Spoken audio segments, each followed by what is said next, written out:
It's what? I said Malcolm alleged that some of Elijah's women were underage secretaries, and can you expound on that?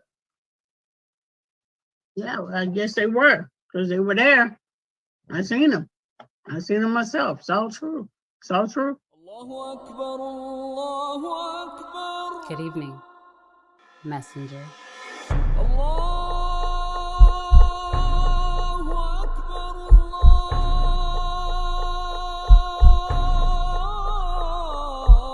You convinced us that you were the last messenger.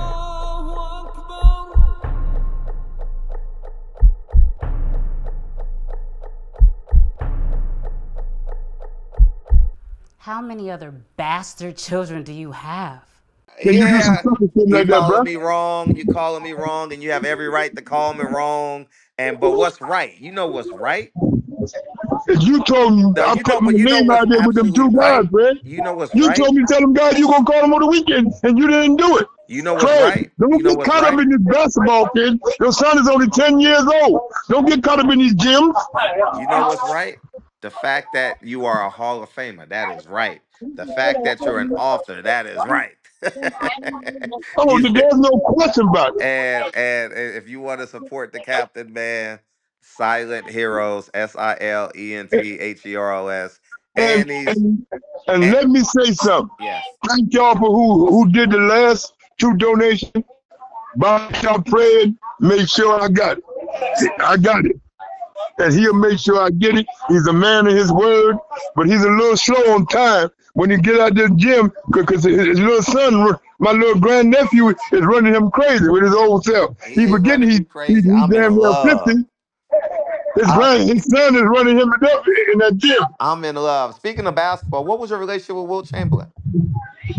You know, me and Wilt was cool. But I was more cool with Caldwell Jones. Talk Cause he about your used to, relationship with Caldwell Jones. Caldwell Jones was my guy, man. He used to come up to the bar. He used to come up to the restaurant there. I was affiliated with a joint with an old timer named Dutch at 29th and Ridge in North Philly called the Rusty Nail. Caldwell Jones used to come up there, man, as he retired from the game, played 1 year overseas. He used to come up there to the Rusty Nail to hang out with us, man. I would put on the tapes of me, all the fights with Don and all us. And when I won the title with Prince Charles Williams against Bobby Chaz, so she played. I got to tell people when I won that title, October 29, 1987, at the Hilton Hotel, I had a Jerry curl then, Fred. I had a Jerry curl, man. Hey, you know what the funniest? Hey, So I'm people making watched it in the comment section. I'm the law. Yeah, I had a Jerry curl. You ain't watched the fight yet, I ain't Fred? watched it yet, but you know what? They said it in the comment section. Mr. Donation Muhammad for the had a homies. Jerry curl. What the hell Thank you, you? darling. What I'll the? take got chewing gum this stick. Thank you, darling. Mr. So Muhammad, you had a Jerry curl, dog. I had a Jerry curl. Pull up the fight, Fred, tonight. Watch the fight with my nephew Link. And you said, damn, my god uncle, he got a Jerry curl in 87. The juice was falling in the ring on the fighter, Fred.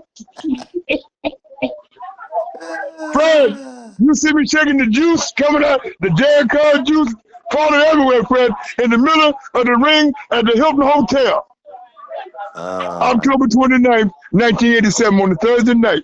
Tommy Hearns was the main event. We was the co-main event, and Michael second to none, and Emmanuel Stewart fighter, Donnell Knoxville was the third bout on the card.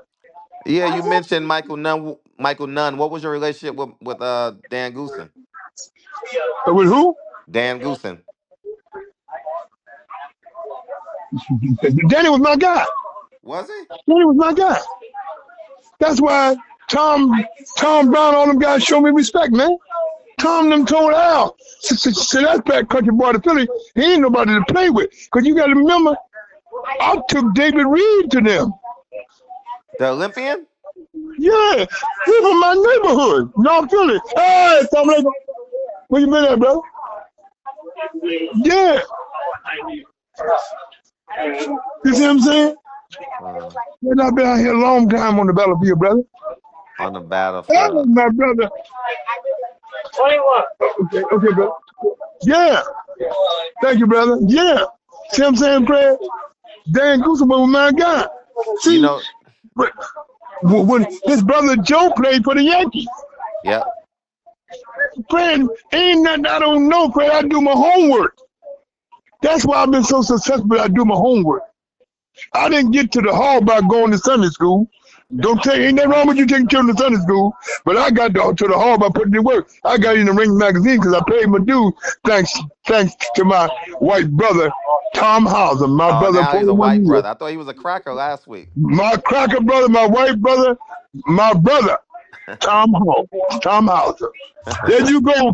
There you go creating controversy. Yeah. That's why our show's so big, Fred, because you create controversy. And we know that controversy sells, Uh, sex sells, and alcohol sells.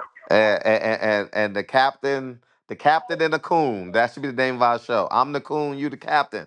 That's the There's name no of our, question about it. the captain and the coon, man. That's the name of our show. Whatever you want to call it. But you know what, Fred? Uh-huh. But you know what? See, one thing about me, I bridge the gap across the board.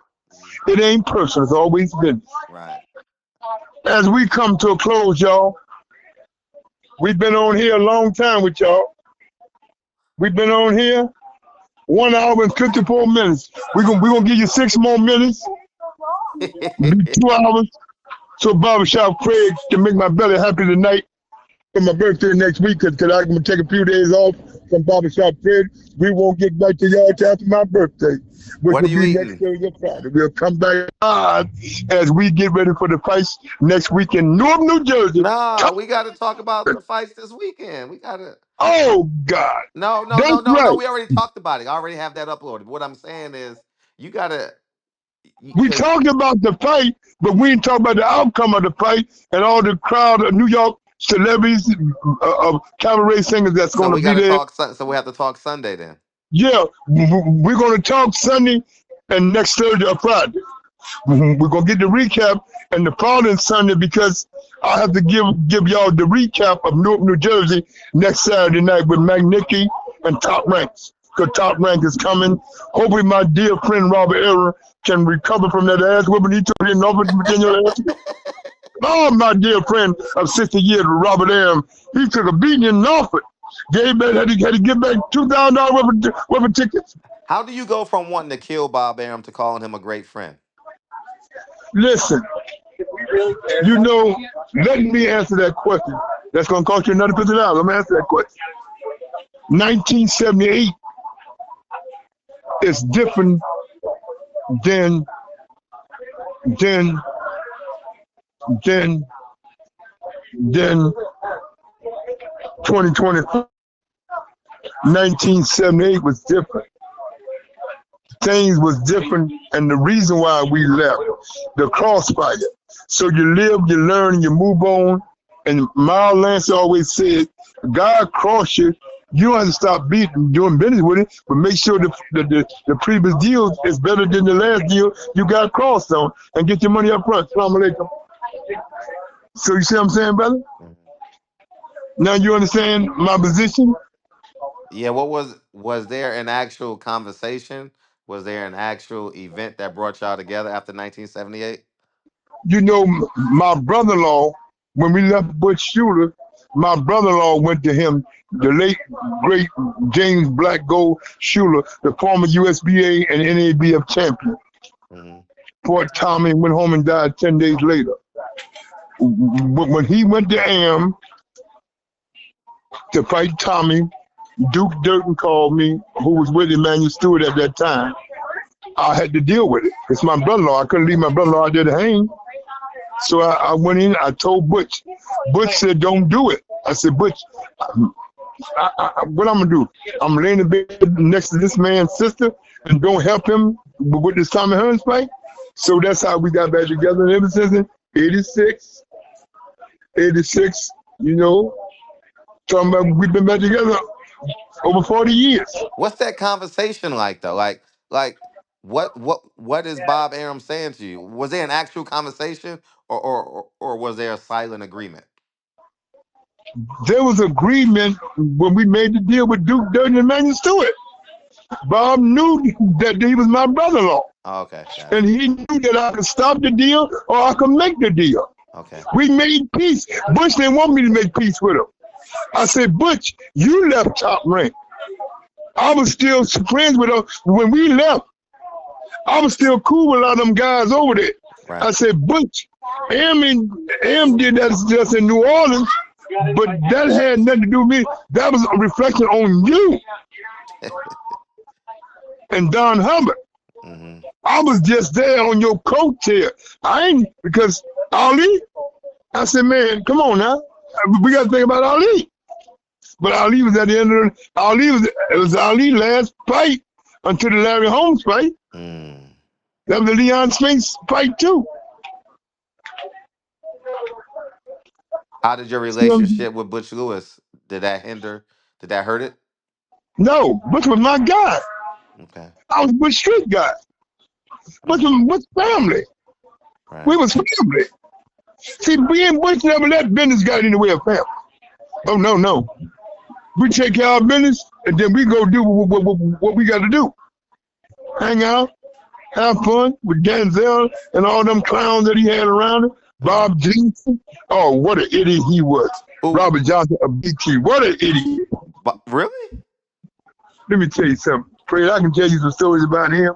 Tell it. You ain't got time for the stories, bro. Tell it. Tell one. Fred, we've been on here 2 hours. Tell one. You sure? I'm going to be all right. Tell one story. All you got to do is say, I'm going to be all right on my birthday.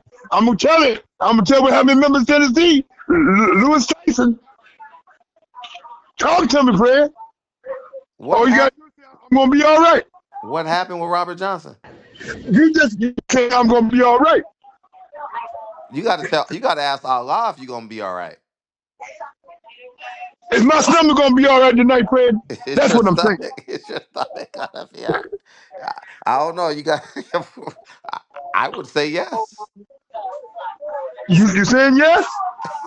Man, tell the story, man. God. Let me text my nephew. What I'm talking to. All right, Fred. go ahead, dog. Gosh, damn it. Here's what happened, Fred. We was in New Orleans. Yeah. Not New Orleans. We was in Nashville, Memphis. Memphis, Tennessee. Yeah.